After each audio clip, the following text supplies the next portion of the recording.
Hello, আসসালামু আলাইকুম viewers. আশা করি সকলে ভালো আছেন। তো আজকে আমরা একটি বিশেষ টপিক নিয়ে চলে এসেছি। আজকে আমরা আপনাদের দেখাতে চলেছি কিবোর্ডের কিছু শর্টকাট। তো কিবোর্ডের শর্টকাটগুলো আমরা আজকে মাইক্রোসফট ওয়ার্ডের উপর ব্যবহার করব। মাইক্রোসফট ওয়ার্ডে আমরা কি কি কিবোর্ডের শর্টকাট ব্যবহার করতে পারি তার মধ্যে আমরা আপনাদের 10টি দেখাবো। চলুন ভিডিওটি শুরু করা যাক।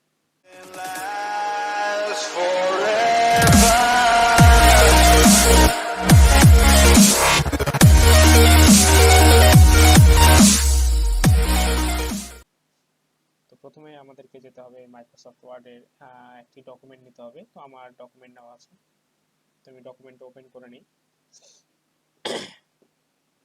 এই যে দেখতে পাচ্ছেন আমাদের এটি হচ্ছে পুরো ডকুমেন্টটা, বা আমি এখানে কিছু টাইপ করে রেখেছি। তো সবার প্রথমে বেসিক কিছু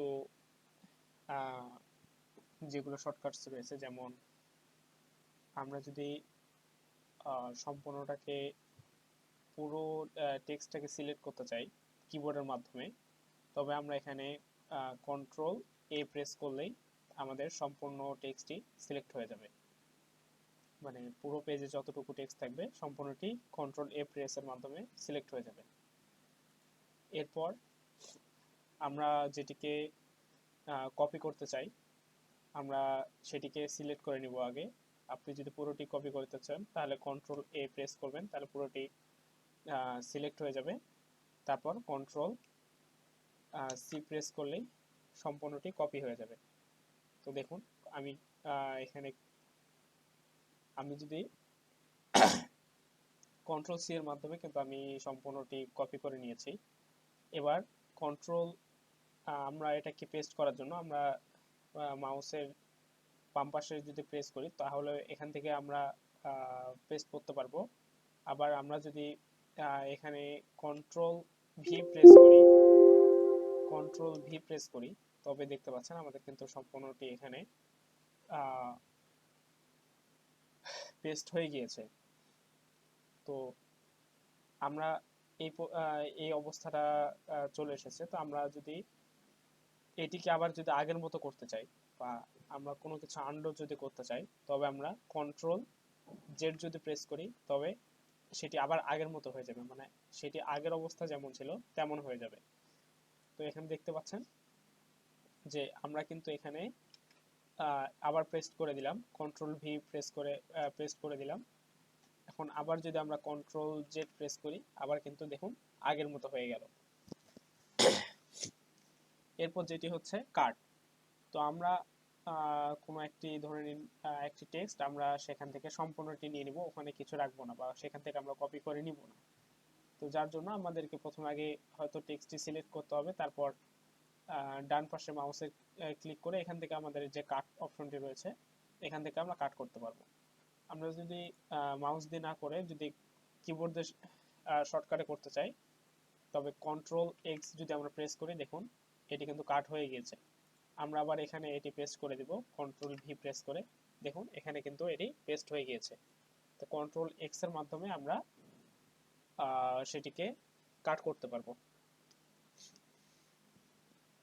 এরপর যেটি আসবে সেটি হচ্ছে আন্ডারলাইন। আমরা সম্পূর্ণ যে এখানে প্যারাটি রয়েছে সম্পূর্ণ প্যারাটিকে আমরা যদি এই প্যারাটির নিচে যদি আন্ডারলাইন করতে চাই তবে আমরা এখানে সম্পূর্ণটি আগে সিলেক্ট করে নিব। আমরা যতটুকু নিচে আন্ডারলাইন করতে চাই সম্পূর্ণটিকে আগে সিলেক্ট করে নিব।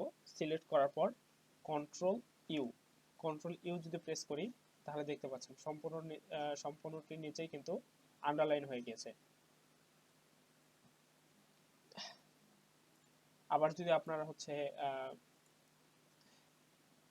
আবার যদি কন্ট্রোল ইউ প্রেস করেন তবে কিন্তু আন্ডারলাইনটা সরে যাবে। আমরা যদি একটা ওয়ার্ড যদি শুধু সিলেক্ট করে নিয়ে যদি কন্ট্রোল ইউ প্রেস করি তবে কিন্তু সেই ওয়ার্ডটির নিচে শুধু আন্ডারলাইনটি হবে। এটি আপনারা যতটুকু সিলেক্ট করবেন ততটুকু নিচে শুধু আন্ডারলাইন হবে। এরপর যেটি রয়েছে সেটি হচ্ছে লেখাগুলো বোল্ড করা। তো এখানে একটি অপশন রয়েছে বোল্ডের, তো আমরা যদি আরো যদি শর্টকাটে করতে চাই, এখানে দেখতে পাচ্ছেন এখানে শর্টকাটে করার জন্য আমাদেরকে আগে আমরা যে লেখাটি বোল্ড করতে চাই সেটিকে আমরা আগে সিলেক্ট করে নিব। সিলেক্ট করে নেওয়ার পর কন্ট্রোল বি যদি প্রেস করি, দেখুন লেখাটি কিন্তু বোল্ড হয়ে গিয়েছে, মানে লেখাগুলো আগের থেকে মোটা মোটা হয়ে গিয়েছে বা স্পেলিং গুলো কিন্তু বেশি ফুটে উঠেছে। তো এরপর আমরা যেটি দেখব সেটি হচ্ছে কিভাবে প্রিন্ট করতে হয়, কিবোর্ডের মাধ্যমে কিভাবে প্রিন্ট করব আমরা। তো প্রিন্ট করার জন্য আপনাকে কন্ট্রোল পি প্রেস করতে হবে। আপনি যদি কন্ট্রোল পি প্রেস করেন, তবে এই যে দেখতে পাচ্ছেন এখানে কিন্তু আমাদের একটি পেজ চলে এসেছে।